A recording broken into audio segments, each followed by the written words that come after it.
President Biden meeting with a bipartisan group of lawmakers this week to talk about his infrastructure plan. Joining us now, Senator Shelley Moore Capito. She's the ranking member of the Environment and Public Works Committee, which oversees infrastructure. And Senator, we've had representatives from both sides of the aisle on talking about this. So just to cut to the chase, what would you like to do in terms of infrastructure, and how much would you like to spend doing it? Well, what I'd like to do is get back to what I consider the regular definition of infrastructure in terms of job creation. So that's roads, bridges, ports, airports, including broadband into that, water infrastructure. And we've already made sort of our first step there in a bipartisan way through our committee. We have a bill on water and wastewater infrastructure. It's about $30 billion over 5 years, and it works on some of the things that are aspirational in President Biden's plan. So I think the best way for us to do this is hit the sweet spot of where we agree. And I think we can agree on a lot of the measures moving forward.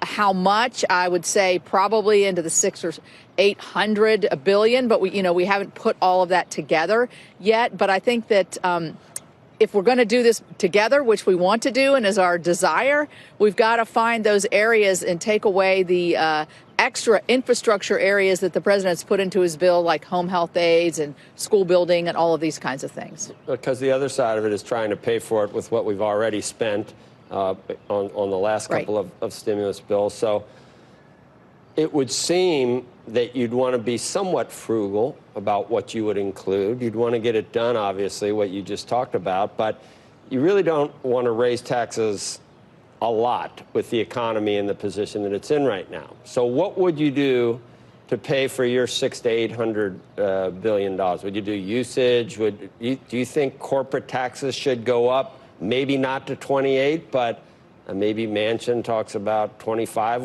Would you compromise there? Would that get your vote? I don't think there's going to be much appetite on the Republican side for those of us who voted for the Tax Cuts and Jobs bill in 2017 to raise taxes. I think and corporate taxes are a part of that. I think what we saw in 2020 pre-pandemic, obviously, was higher wages, more people working, people who had trouble finding jobs were finding jobs and moving through, moving up in the employment chain, so to speak. So we were having the desired results. We had trillions of dollars back into this country as a result of that. No corporate inversions. So I don't know why we would go back to that and put our country in a position where we're not as competitive as we are right now. So how do we pay for it? This is a huge question. We know the gas tax is a declining resource. We're going to be looking at that actually in a hearing today. We're going to look at vehicle miles travel as a possibility when you look at fleets or when you look at electric vehicles. We're going to look at assessing electric vehicles for road usage, even though they don't pay into the gas tax. I think there's probably some coronavirus dollars that are going to be left unspent or very difficult to spend. I think we should start cobbling that together. It's going to have to come from a lot of different sources, but this is important. It is a job creator. I agree with the president on that, and we have to for it, but we cannot raise taxes now when we're such a precarious position moving out of this last year of pandemic. I mean, do you see any hope at this point of movement on either side? The president, we know that there are people that feel very strongly about the new Green Deal, or at least components of it, and there have been editorials written that this is very close to, or at least incorporates a lot of new Green Deal type thinking. So no, Republicans aren't going to go for that, and therefore you're going to need to do it through reconciliation, and then you're going to need to satisfy the most important man in the country, Joe Manchin, at this point. How's it going to finally play out? Is it going to be a reconciliation bill? It's going to include a lot of stuff that appeases the president's left flank, if you will, and it's going to be settled by the vice president with that one additional vote. I mean, I wouldn't be being fully forthright here if I didn't say that's my concern, that it is going to be a sort of march of folks going to the White House and we doing bipartisan work in our committees. And in the end, it becomes a partisan instrument. Where I think we could really score some wins here for the country is if we take the portions that we know we agree on and we move those through our committees like we're doing right now. Today we'll be working on the surface transportation part, and we make it robust. We incorporate aspects of climate change like we did in our last highway bill in terms of electric vehicles, resiliencies of materials, things that can withstand weather events. Those are areas that I think we have tremendous bipartisan agreement on. Let's pull that together.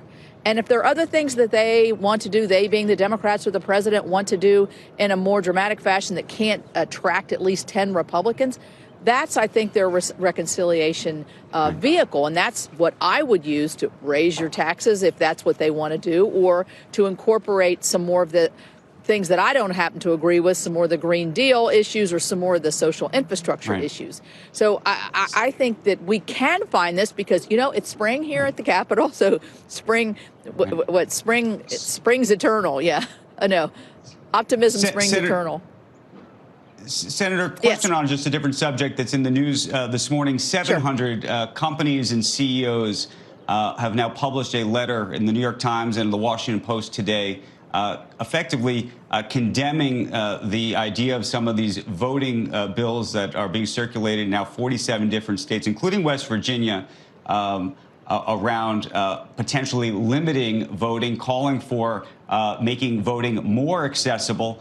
Mitch McConnell has criticized CEOs for using their voice on this issue. Do you believe CEOs should be speaking out? Oh, I think CEOs should speak out on anything they want. I mean, it's freedom of speech, and they obviously have big voices. So I don't have an objection to that. What I do have an objection to is the sensationalizing of the Georgia law and other states where, you're basically trying to codify what worked during the pandemic and then trying to move forward. My understanding is they increased the number of early voting days. They increase the lock boxes. There's a lot in there, I think, that has been misconstrued and misrepresented. I'm a function of having as many people voting. We had historic numbers of voters in 2020. Our state of West Virginia is not doing election reform. The legislature has left town, so that, I'm not sure they're even dealing with accurate data here. And so I think that rather than pick